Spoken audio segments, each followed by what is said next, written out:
Të gjithëve, ndodhemi në sallën operacionale të Agjencisë Kombëtare të Mbrojtjes Civile. Ky takim sot është pritur për shkak të situatës dhe parashikimeve nga institucionet shtetërore të specializuara. Për sa i përket situatës të motit, Shqipëria do përfshihet nga një front atmosferik i ulët, me rreshje me intensitet të lartë dhe me shpejtësi të lartë ere gjithashtu. Pritet që kjo situatë të nisë në orët e vona të natës sonte, por nga ora 1 e mbrëmjes, pra ose në të këdhirë të datës 18, do të kemi një agravim të situatës, i cili nis nga veriu. Duke nisur nga veriu dhe më pas përhapet në verilindje, ne kemi të dhënat të cilat vijnë edhe nga korporata elektroenergjetike shqiptare, që ka analizuar të gjithë situatën sigurisht për arsye të mbushjes së basenit edhe të gjitha volumeve që do kemi dhe që do na duhet që të elaborojmë. Për këtë arsye ju bëjmë dije se duhet nisur nga data 11 nëntor, korporata elektroenergjetike shqiptare ka filluar që të ulë nivelet në basenin e Komanit dhe basenin e Vallt të Tejës për të krijuar volume të lira për gjithçka që do vinë nga prurjet anësore të prenjve, që është e pjesa më e rrezikshme për sa i përket këtyre prurjeve. Situata parashikohet që të ketë intensitet të lartë në zonën veriore dhe verilindore në rreshje, që kalojnë mbi 30 mm, në ndërkohë që edhe pozgjatja e tyre në lokacionin që sapo përmenda do të jetë përthuajse 48 orë. Me një shpërndarje pastaj të gjerë në pjesën juglindore të vendit, edhe në pjesën jugore, ku intensiteti rritet pas datës 19. Megjithatë, unë do të ndaloja vetëm për një moment, pasi të kaloj fjalën juve,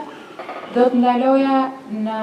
situatën e fushë Shkodrës. Kanë marrë masat nga kesh për të krijuar volume në të dy basenet dhe për të mbledhur kështu ujin pa shënë nevoja që ta hapen porta. Megjithatë, intensiteti në atë zonë, pra në gjithë zonën e kaskadës, do të jetë shumë i lartë. Nga ana tjetër, duhet pasur parasysh që shikojmë një rritje të intensitetit në zonën e jugut, por më shumë në zonën e Himarës dhe të Sarandës, ndërkohë që për sa i përket zonës së Fierit dhe zonës të Vlorës, dy zona gjithashtu sensitive për sa i përket përmbytjeve për shkak edhe të shtratit Vjosës, duket që intensiteti do të jetë më i ulët. Megjithatë, përmëtej, unë po ja lë fjalën drejtorit, zoti Hati Çaka.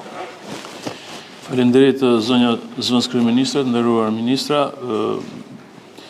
Agjencia Kombëtare e Mbrojtjes Civile, si institucioni përgjegjës për zvogëlimin e rrezikut edhe për koordinimin e të gjithë institucioneve dhe strukturave në nivel kombëtar në menaxhimin e fatkeqësive natyrore, edhe në këtë rast, në bazë dhe përvlerësim të gjithë informacioneve të administruara nga Qendra Kombëtare Operacionale e Emergjencave Civile, ka marrë që gjitha masat e nevojshme për të koordinuar, ndërvepruar dhe për të përballuar dhe menaxhuar që të gjithë situatën që do të prevalojë si rezultati i rreshjeve të ditëve të parashikuara për datat 17, 18, 19 deri në datën 22 nëntor 2025. Ashtu sikur se edhe e theksuat zonja zëvendëskryeministre, është e vërtetë që pjesa veriore kryesisht, ose më saktë pjesa e baseneve të Komanit dhe të Vallt të Tejës do të kenë intensitet rreshjesh mesatare dhe të larta, çka do të ndikoj, besoj, edhe në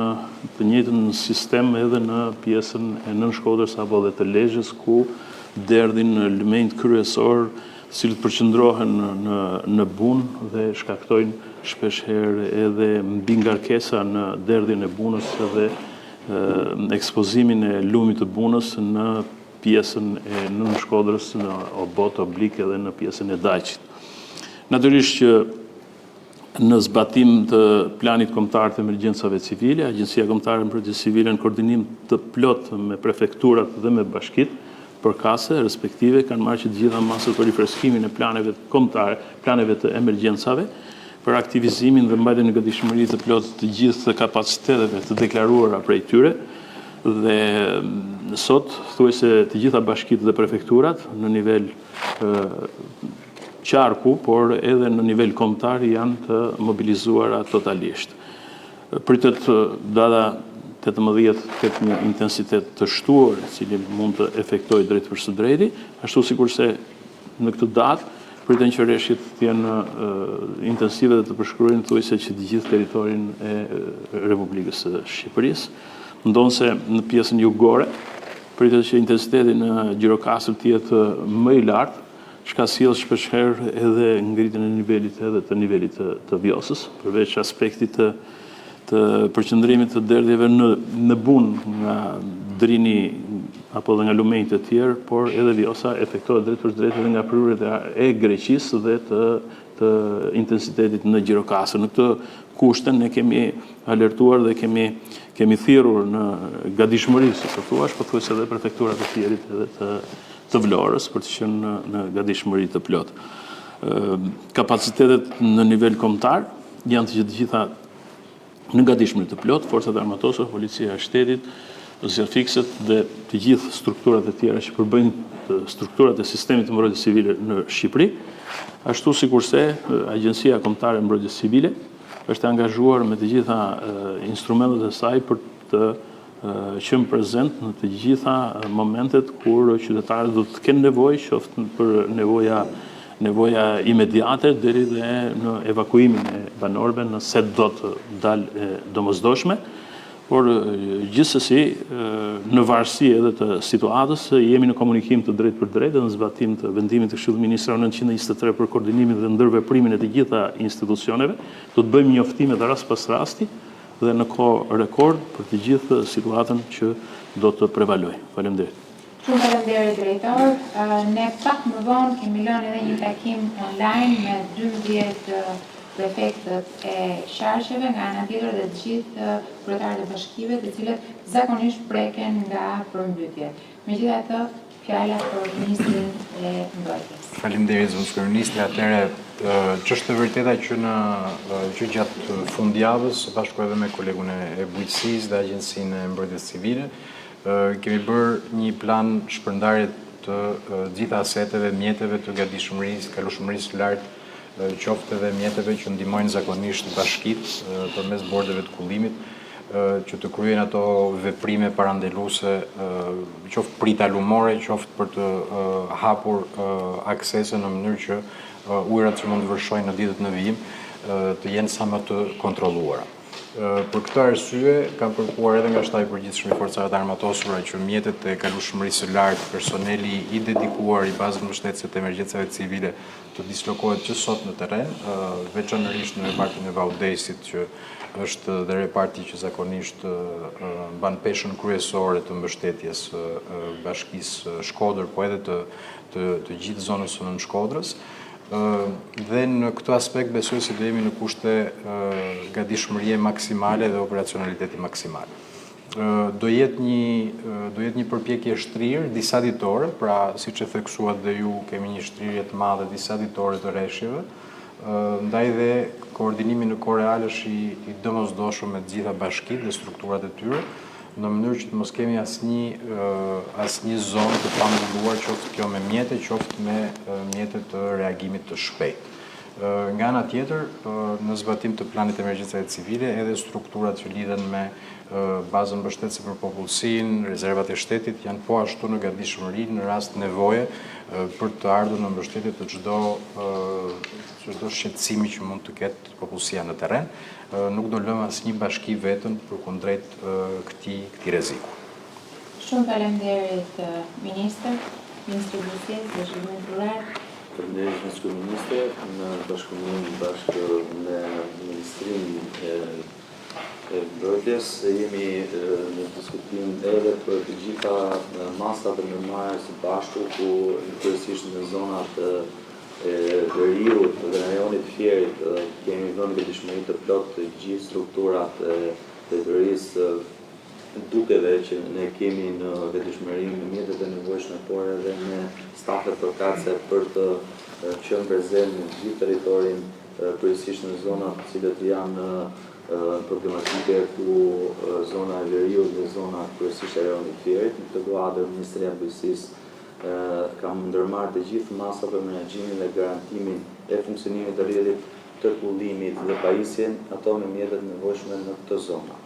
Me qarkun Lezhë, Shkodër, në mjetet të historisë të kullimit Lezhë, kemi ngritur shtapin e emergjencave me rreth 20 specialistë ndarë në grupe. Redi Bullës është pastruar dhe janë kryer të gjitha shërbimet e mirëmbajtjes dhe harrojnë kuotat në kolektorët kryesorë. Me drejtor mbulojmë kjo drejtori mbulon në administrim 9 hidrovor me 80 teknikë dhe 15 punëtorë që kontrollojnë dhe mbajnë në vetëdijshmërinë të gjithë rrjetin pullues. Po ashtu janë në dispozicion dhe 8 eskavatorë në zonën e Lezhës dhe Shkodrës, ku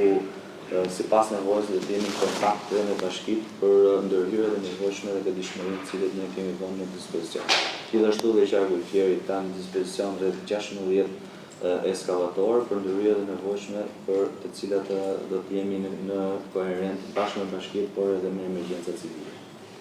Sigurisht, në këto momente është shumë e rëndësishme bashkëndrimi të gjitha trupave, si emergjencave civile, ashtu edhe duket e Ministrisë së Bujqësisë edhe Zhvillimit Rural. Nga ana tjetër, përsa i përket gjitha ndërmarrjeve të infrastrukturës kritike janë të njoftuara duke nisur si shtam nga Korporata Elektroenergjetike Shqiptare, më pas tek OSHE-ja, Autoriteti Rrugor Shqiptar dhe të gjithë ndërmarrjet e tjera të cilat kryejnë shërbimet të cilat shërbejnë në këto momente për të kontrolluar situatën. Është e rëndësishme që të ketë një shkëmbim informacioni edhe përsa i përket pjesës dinamikës që ka situata e kushteve atmosferike, pasi kemi parë që kemi pasur 2 informacione që kanë ndryshuar në ndërkohë nga mbrëm në darkë ku kemi nisur të marrim informacionet e para nga satelitët, sot mëngjes ka disa ndryshime, pra situata është dinamike për shkak edhe të fronteve të lëvizshme të korridoreve të erës në lartësi. Për këtë arsye duhet që të ketë një koordinim edhe nga dhënat që vijnë nga aviacioni civil, edhe nga dhënat që vijnë nga satelitët që përdor keshi për të kontrolluar kaskadën, sigurisht me të gjithë informacionet që vijnë nga IGEUM apo edhe nga vetë Agjencia e Mbrojtjes Civile, Agjencia Kombëtare pra e Mbrojtjes Civile. Shumë e rëndësishme të theksohet që ne do kemi takime të vazhdueshme gjatë 2 ditëve të ardhshme, por duhet që të bëjmë thirrje her pas here edhe përmes kryetarëve të bashkive, të gjithë qytetarëve që jetojnë në zonat tradicionalisht të prekura nga përmbytjet, siç u përmend rasti i fushës Shkodrës apo të Lezhës, apo edhe zonat që janë afër